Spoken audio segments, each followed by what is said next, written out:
প্রিয় দর্শক, আজকের এই বিশেষ পর্বে আমি আপনাদের নিয়ে যাব এক অসাধারণ আধ্যাত্মিক যাত্রায়, এমন এক মাসের গল্পে যা পৃথিবীর প্রায় ২০০ কোটি মুসলমানের হৃদয়কে স্পর্শ করে। যেই মাস শুধু উপবাস নয়, বরং আত্মশুদ্ধি, ক্ষমা এবং আল্লাহর নৈকট্য লাভের এক অনন্য সুযোগ। হ্যাঁ, আমি কথা বলছি পবিত্র রমজান মাসের কথা, সেই মহিমান্বিত মাস যা প্রতি বছর আসে আমাদের জীবনকে নতুনভাবে সাজানোর জন্য এবং আমাদের কলুষিত হৃদয়কে পবিত্র করার জন্য। আজকের এই যাত্রায় আমরা জানব রমজানের ঐতিহাসিক পটভূমি, এর গভীর তাৎপর্য এবং কিভাবে এই একটি মাস আমাদের সম্পূর্ণ জীবনকে আমূল বদলে দিতে পারে। তাই পুরো ভিডিওটি না টেনে আমাদের সাথেই থাকুন। আর আপনি যদি আমাদের চ্যানেলে নতুন হয়ে থাকেন তবে এখনই সাবস্ক্রাইব করে নিন এবং কমেন্টে জানান পৃথিবীর কোন প্রান্ত থেকে আপনি আমাদের এই ভিডিওটি দেখছেন। কল্পনা করুন, সময়টা ছিল ৬১০ খ্রিস্টাব্দ। আরবের ধুধু মরুভূমিতে তখন চলছিল এক ঘোর অন্ধকার যুগ, জাহিলিয়াতের যুগ। মক্কা নগরীতে মানুষ তখন পাথরের মূর্তির পূজা করত। সমাজে ছিল চরম অবিচার, এমনকি কন্যা শিশুদের জ্যান্ত কবর দেওয়া হতো। দাসপ্রথা ছিল অমানবিক পর্যায়ে। ঠিক এমন এক ঘোরতর সময়ে মক্কা নগরীর বাইরে জাবালে নূর পর্বতের হেরা গুহার নির্জন পরিবেশে ধ্যানমগ্ন ছিলেন একজন মানুষ। তিনি হলেন মুহাম্মদ ইবনে আবদুল্লাহ সাল্লাল্লাহু, যিনি পরবর্তীতে হয়ে উঠবেন সারা জাহানের জন্য রাহমাত ও শেষ নবী। তখন তার বয়স ৪০ বছর। সত্যবাদী ও বিশ্বস্ত হিসেবে তিনি সমাজে আল আমিন নামে পরিচিত ছিলেন। প্রতি বছর রমজান মাসে তিনি এই হেরা গুহায় একাকী নির্জনে স্রষ্টাকে নিয়ে ভাবতেন এবং জীবনের উদ্দেশ্য খুঁজতেন। রমজান মাসের ২৭তম রাতে, যাকে আমরা লাইলাতুল কদর বলে জানি, সেই রাতেই ঘটে গেল এক অকল্পনীয় ঘটনা যা মানব ইতিহাসের মোড় ঘুরিয়ে দিল। হঠাৎ সেই নির্জন গুহায় স্বর্গীয় আলো নিয়ে উপস্থিত হলেন ফেরেশতা জিবরাইল আলাইহিসসালাম। তার উপস্থিতিতে পুরো গুহা আলোকিত হয়ে ওঠে। জিবরাইল আলাইহিসসালাম নবীজিকে উদ্দেশ্য করে বললেন, পড়ুন। মুহাম্মদ সাল্লাল্লাহু অবাক হয়ে উত্তর দিলেন, আমি তো পড়তে জানি না। জিবরাইল আলাইহিসসালাম তাকে শক্ত করে জড়িয়ে ধরলেন এবং আবারও বললেন, পড়ুন। এভাবে ৩ বার চেষ্টার পর নাজিল হল মানব জাতির জন্য আল্লাহর পক্ষ থেকে প্রথম মহাগ্রন্থ কুরআনের ৫টি আয়াত। পড়ো তোমার রবের নামে, যিনি সৃষ্টি করেছেন। এই ৫টি আয়াতই ছিল অন্ধকারের বুক চিরে আসা প্রথম আলোর রেখা। আর এই পবিত্র কুরআন নাজিলের কারণেই রমজান মাস পৃথিবীর সবচেয়ে মর্যাদাবান মাস হিসাবে গণ্য হয়। আল্লাহ নিজেই কোরআনে বলেছেন যে রমজান হলো সেই মাস যে মাসে মানুষের হিদায়েতের জন্য এবং সত্য মিথ্যার পার্থক্যকারী হিসাবে কুরআন নাজিল করা হয়েছে। ঐশীবাণী পেয়ে নবীজি কাঁপতে কাঁপতে ঘরে ফিরে তার প্রিয় স্ত্রী খাদিজা রাদিয়াল্লাহু আনহায়ের কাছে গিয়ে বললেন, আমাকে কম্বল দিয়ে ঢেকে দাও। খাদিজা রাদিয়াল্লাহু আনহা তাকে সান্ত্বনা দিয়ে বলেছিলেন, আল্লাহ আপনাকে কখনো লাঞ্ছিত করবেন না, কারণ আপনি অসহায়দের সাহায্য করেন এবং আত্মীয়তার সম্পর্ক রক্ষা করেন। এরপর সময়ের আবর্তে হিজরতের পর মদিনায় ইসলামী রাষ্ট্র প্রতিষ্ঠার ২য় বছরে অর্থাৎ ৬২৪ খ্রিস্টাব্দে আল্লাহ তাআলা মুসলমানদের উপর রমজানের রোজা ফরজ করেন। প্রথম দিকে মুসলমানদের জন্য শুধু আশুরার রোজা রাখা সুন্নত ছিল, যা মুসা আলাইহিসসালামের বিজয়ের স্মরণে পালন করা হতো।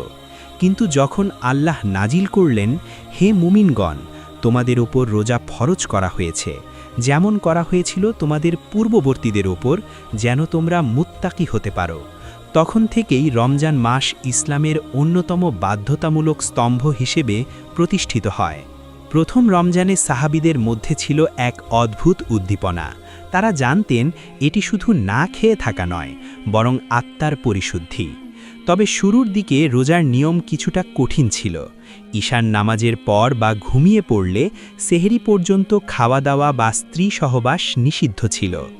একবার হজরত ওমর রাদিয়াল্লাহু আনহু ভুলবশত এই নিয়ম ভেঙে ভীষণ লজ্জিত হয়ে নবীজির কাছে স্বীকারোক্তি দিলেন।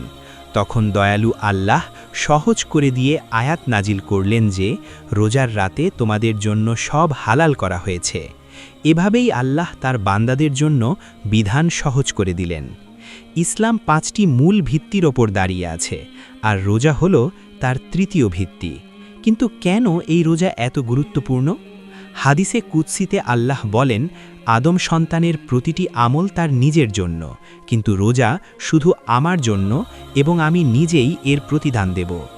ভাবুন তো একবার, রোজা এমন এক ইবাদত যা আপনি চাইলেই ঘরে লুকিয়ে ভেঙে ফেলতে পারতেন, কেউ দেখত না, কিন্তু শুধু আল্লাহর ভয়ে আপনি তা করেন না। এটিই হলো রোজা। নবীজি বলেছেন, যে ব্যক্তি ঈমান ও সাওয়াবের আশায় রমজানের রোজা রাখবে তার সারা জীবনের গুনাহ মাফ করে দেওয়া হবে। এমনকি রমজানের রাতে যারা তারাবিহ ও তাহাজ্জুদে দাঁড়াবে তাদের জন্যও রয়েছে ক্ষমা।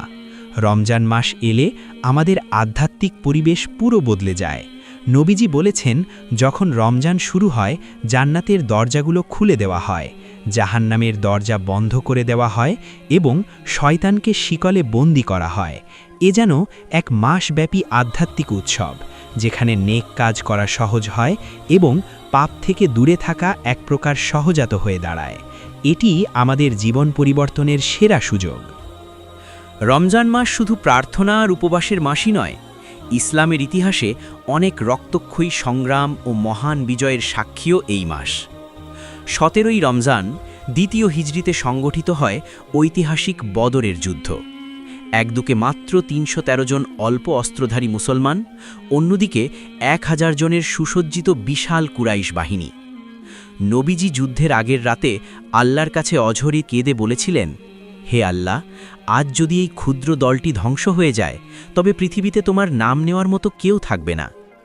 আল্লাহ সেই মোনাজাত কবুল করেছিলেন এবং ফেরেশতা পাঠিয়ে মুসলমানদের মহা বিজয় দান করেছিলেন। এই বিজয়ই ইসলামকে একটি শক্তিশালী শক্তিতে পরিণত করে। আবার 8ম হিজরির 20শে রমজান ঘটে ইসলামের ইতিহাসের সবচেয়ে গৌরবময় ঘটনা, মক্কা বিজয়। 10,000 সাহাবী নিয়ে নবীজি বিনা রক্তপাতে মক্কায় প্রবেশ করেন। মক্কায় প্রবেশের সময় নবীজি এত বিনয়ী ছিলেন যে তার মাথা উটের পিঠে ঠেকে যাচ্ছিল। তিনি দম্ভ করে নয়, বরং সূরা ফাতাহ তেলাওয়াত করতে করতে প্রবেশ করেছিলেন। তিনি কাবাঘরের 360টি মূর্তি ভেঙে বললেন, সত্য এসেছে এবং মিথ্যা বিলুপ্ত হয়েছে। সবচেয়ে বড় শিক্ষা ছিল তার ক্ষমা। যারা বছরের পর বছর মুসলমানদের ওপর অত্যাচার করেছিল, তাকে পাথর মেরেছিল, তার প্রিয় চাচা হামজাকে শহীদ করেছিল, নবীজি তাদের সবাইকে ক্ষমা করে দিয়ে ঘোষণা করলেন, তোমরা সবাই আজ মুক্ত। এই ক্ষমার মহত্ব দেখেই হাজারো মানুষ সেদিন ইসলাম গ্রহণ করেছিল। রমজানের আরেকটি বিশেষ আমল হল তারাবিহ। নবীজি প্রথমে কয়েকদিন জামাতে তারাবিহ পড়িয়েছিলেন, কিন্তু এটি ফরজ হয়ে যাওয়ার ভয়ে পরবর্তীতে তিনি একাকী পড়তেন। পরে হজরত ওমর রায়ের খেলাফতকালে মানুষ যখন বিচ্ছিন্নভাবে পড়ছিল, তখন তিনি সবাইকে এক ইমামের পেছনে একত্রিত করে জামাতে তারাবিহ প্রচলন করেন। আধুনিক বিজ্ঞান আজ প্রমাণ করছে যে রমজানের রোজা মানুষের সার্বিক কল্যাণের এক মহা ঔষধ। জাপানি বিজ্ঞানী ইয়োশিনোরি ওসুমি 2016 সালে অটোফেজি আবিষ্কারের জন্য নোবেল পুরস্কার পান। অটোফেজি হল এমন এক প্রক্রিয়া যেখানে দীর্ঘক্ষণ উপবাস থাকলে শরীরের সুস্থ কোষগুলো অসুস্থ ও বিষাক্ত কোষগুলোকে খেয়ে ফেলে শরীরকে ভেতর থেকে পরিষ্কার করে।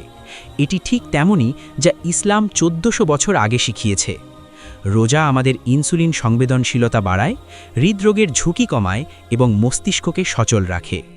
কিন্তু এসব শারীরিক উপকারের চেয়েও বড় হল আত্মিক উপকার। রোজা আমাদের শেখায় ধৈর্য ও আত্মসংযম। নবীজি বলেছেন, কেউ যদি তোমাকে গালি দেয় বা ঝগড়া করতে আসে, তবে তুমি বলো, আমি রোজাদার। অর্থাৎ নিজের রাগকে নিয়ন্ত্রণ করার এই যে অদ্ভুত প্রশিক্ষণ, তা রমজান ছাড়া অন্য কোথাও পাওয়া অসম্ভব। রমজানে আমাদের নবীজি এবং তার সাহাবীদের জীবন ছিল সম্পূর্ণ ভিন্ন। হযরত আয়েশা রাদিয়াল্লাহু বলেন, রমজানের শেষ দশকে নবীজি ইবাদতের জন্য কোমর বেঁধে নামতেন এবং সারা রাত জেগে ইবাদত করতেন। হযরত উসমান রাদিয়াল্লাহু প্রতিদিন একটি করে কুরআন খতম করতেন। ইমাম আবু হানিফা রহমতুল্লাহ আলাইহি রমজান মাসে 61 বার কুরআন খতম করতেন বলে জানা যায়। সালাফগণ রমজান এলে দুনিয়ার সব কাজ কমিয়ে দিয়ে শুধু কুরআন আর ইবাদতে মগ্ন হতেন। এই রমজানেই রয়েছে এমন এক রাত যা হাজার মাসের চেয়ে উত্তম, লাইলাতুল কাদর। আল্লাহ বলেন, এই এক রাতের ইবাদত 83 বছর 4 মাসের ইবাদতের চেয়েও বেশি সওয়াব বয়ে আনে। এই রাতে ফেরেশতারা জমিনে নেমে আসেন এবং আল্লাহ শান্তিময় করুণা বর্ষিত হয়। নবীজি বলেছেন, তোমরা শেষ দশকের বিজোড় রাতগুলোতে এই রাতকে খুঁজে নাও। রমজান আমাদের সমাজকে এক সুতোয় গেঁথে দেয়। ইফতারের সময় যখন ধনী দরিদ্র সবাই একই টেবিলে বসে, তখন সাম্যের এক অনন্য দৃশ্য তৈরি হয়। নবীজি বলেছেন, যে ব্যক্তি কোনো রোজাদারকে ইফতার করাবে সে ওই রোজাদারের সমান সওয়াব পাবে। তাই এই মাস হল দান সদকার শ্রেষ্ঠ সময়। নবীজি রমজানে প্রবাহিত বাতাসের চেয়েও বেশি দানশীল হয়ে যেতেন। আজ বিশ্বের কোনায় কোনায় মুসলমানরা ভিন্ন ভিন্ন সংস্কৃতিতে রমজান পালন করে। মধ্যপ্রাচ্যে আলোকসজ্জা, মিশরে লণ্ঠন, ইন্দোনেশিয়ায় গ্রামের বাড়িতে ফেরার ধুম, সবই যেন এক ঐশী বন্ধনের গল্প। এমনকি পশ্চিমা দেশগুলোতে যেখানে দিন 18 থেকে 20 ঘন্টা লম্বা হয়, সেখানেও মুসলমানরা অটল বিশ্বাসের সাথে রোজা পালন করে। এই কঠোর পরিশ্রম আর ত্যাগই একজন মুমিনকে আল্লাহর কাছে প্রিয় করে তোলে। তবে রমজান তো আজীবন থাকে না, একসময় বিদায় নেয়। বিদায়ের সময় সাহাবায়ে কেরামরা কাঁদতেন এবং দুশ্চিন্তা করতেন তাদের আমল কবুল হলো কিনা। একটু ভেবে দেখুন তো, এই রমজানটি যদি আপনার জীবনের শেষ রমজান হতো। কথাটা হয়তো অনেক কঠিন, কিন্তু এটিই চরম সত্য। আমরা অনেকেই জানি না সামনের বছরের রমজান দেখার সুযোগ আমাদের হবে কিনা। আমি কি সেই মানুষের কাছে ক্ষমা চাইতাম না, যার সাথে তুচ্ছ কারণে বছরের পর বছর কথা বলি না? যদি এটাই শেষ সুযোগ হতো, তবে আমি আমার বৃদ্ধ মা বাবার পায়ে মাথা রেখে বলতাম, মা, আমাকে মাফ করে দাও। ইফতারের টেবিলে বসে পরিবারের প্রতিটি মুখের দিকে তাকিয়ে আমি কৃতজ্ঞতা জানাতাম। লাইলাতুল কদরের প্রতিটি মুহূর্ত আমি জাগরণ করতাম। প্রিয় দর্শক, আপনি কি নিশ্চিত যে আরেকটি রমজান পাবেন? যদি নিশ্চিত না হন, তবে এই অবশিষ্ট সময়টুকুকে জীবনের শ্রেষ্ঠ সুযোগ হিসেবে কাজে লাগান। নবীজি বলেছেন, মৃত্যুর আগে জীবনকে এবং বার্ধক্যের আগে যৌবনকে গনিমত মনে করো। রমজানের এই শিক্ষা যেন শুধু এই এক মাসেই সীমাবদ্ধ না থাকে। তাকওয়া, পরোপকার আর শৃঙ্খলার যে শিক্ষা আমরা পেলাম, তা যেন সারা বছরের পাথেও হয়। রমজান হলো এক বছরের আধ্যাত্মিক রিচার্জিং পয়েন্ট, যা আমাদের পরবর্তী 11 মাস চলার শক্তি যোগায়। রমজানের শেষে আসে খুশির ঈদ, যা আমাদের ত্যাগের পুরস্কার। কিন্তু রোজার প্রকৃত আনন্দ তখন হবে যখন কিয়ামতের দিন আল্লাহ বলবেন, তুমি আমার জন্য রোজা রেখেছিলে, আজ আমি তোমাকে জান্নাতের রাইয়ান দরজা দিয়ে ভেতরে প্রবেশ করার অনুমতি দিলাম। আসুন আমরা শপথ করি, এই রমজান থেকে আমরা নতুন মানুষ হয়ে গড়ে উঠব। আমরা মিথ্যা ছাড়ব, মানুষের প্রতি সহানুভূতিশীল হব এবং 5 ওয়াক্ত নামাজে যত্নবান হব। কারণ রমজান আসে জীবন বদলাতে, শুধু রুটিন বদলাতে নয়। আসুন আমরা সবাই মিলে আল্লাহর কাছে তাওফিক চাই, যেন আমরা রমজানের প্রতিটি মুহূর্তকে সঠিকভাবে মূল্যায়ন করতে পারি। আজকের এই আলোচনা থেকে আমরা শিখলাম কিভাবে একটি মাস আমাদের আত্মিক ও শারীরিক প্রশান্তি দিতে পারে। গল্পের শেষে আল্লাহর কাছে প্রার্থনা করি, হে আল্লাহ, আমাদের এই রমজানের সকল রোজা, নামাজ এবং ইবাদত কবুল করুন। আমাদের জীবনের সমস্ত গুনাহ মাফ করে দিন এবং আমাদের লাইলাতুল কদর নসিব করুন। হে দয়াময় প্রভু, আমাদের পরিবার ও মুসলিম উম্মাহের উপর রহমত বর্ষণ করুন এবং আমাদের ঈমানের পথে অবিচল রাখুন। আমিন ইয়া রাব্বাল আলামিন। প্রিয় দর্শক, আজকের ভিডিওটি যদি আপনার হৃদয়ে সামান্যতম নাড়া দিয়ে থাকে, তবে দয়া করে ভিডিওটিতে একটি লাইক দিন এবং আপনার প্রিয়জনদের সাথে শেয়ার করুন, যাতে তারাও এই আধ্যাত্মিক যাত্রা থেকে উপকৃত হতে পারে। আপনাদের একটি সাবস্ক্রাইব আমাদের আরও ভালো ইসলামিক কন্টেন্ট তৈরিতে উৎসাহিত করবে। আল্লাহ আপনাদের সবাইকে ভালো রাখুন। জাযাকাল্লাহু খাইরান। আল্লাহ হাফেজ।